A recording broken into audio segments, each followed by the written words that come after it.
Today we are going to make a magical cup that can automatically stir coffee without batteries and cool it down quickly.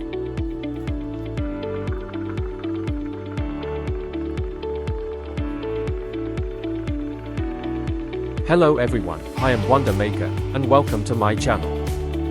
Without further ado, let's take a look at the production process.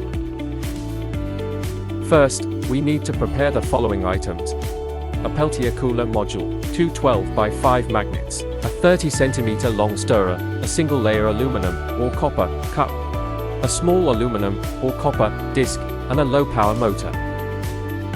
Next, let me introduce the core module we will use today, the Peltier cooler module.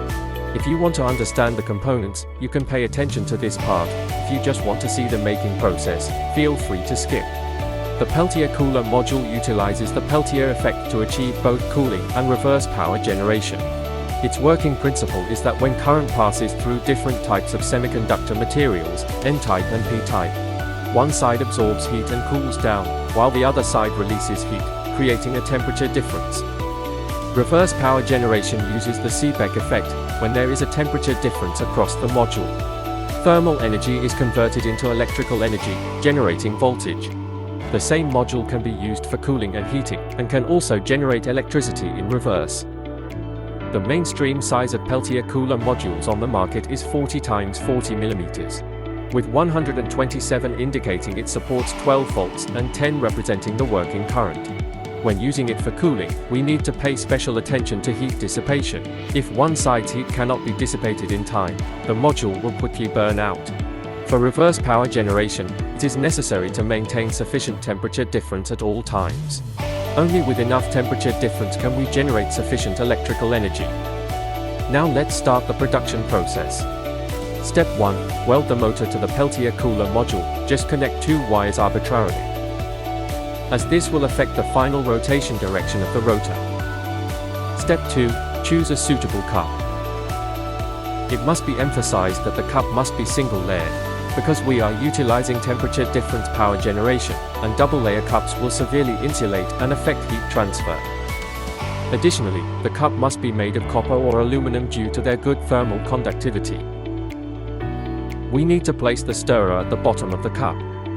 If using stainless steel, the stirrer may be attracted to the bottom and unable to rotate. Choose a suitable aluminum or copper disc which serves to receive the transferred heat. Temperature difference power generation requires maintaining the temperature difference for a long time. If the other side of the cooler module cannot quickly dissipate heat, the temperature difference will rapidly approach, making it impossible to generate electrical energy. Therefore, we need to choose materials with a larger heat capacity to store the transferred heat. However, the aluminum disc should not be too thick, as excessive thickness will affect the motor's ability to rotate the stirrer via magnetic force. Also, this thermal conductive material should not be magnetic for the same reason.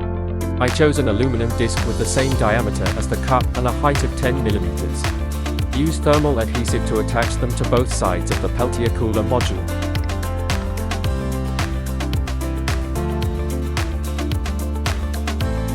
Centering them properly for easy cup body assembly. Step 3. Use a 3D printer to print a centering bracket and rotating disc for the motor, ensuring that the positions of the upper and lower magnets are aligned. When selecting the motor, choose one with relatively low power, as excessive starting current may prevent it from starting. Install the rotating head. Stack these 3 parts together and see the effect.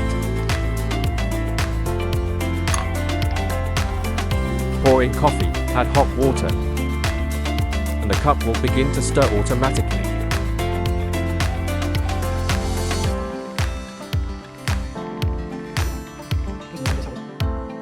Finally, print an outer shell for the cup, and the automatic stirring cup is complete.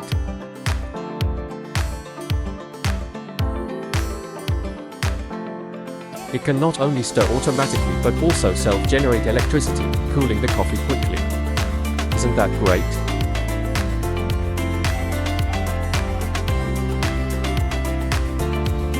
Now that we know the principle, theoretically, using ice water should also work for reverse stirring. Let's give it a try. Ice water can also stir, although the stirring speed will be slightly slower since the temperature difference is not as great as with hot water.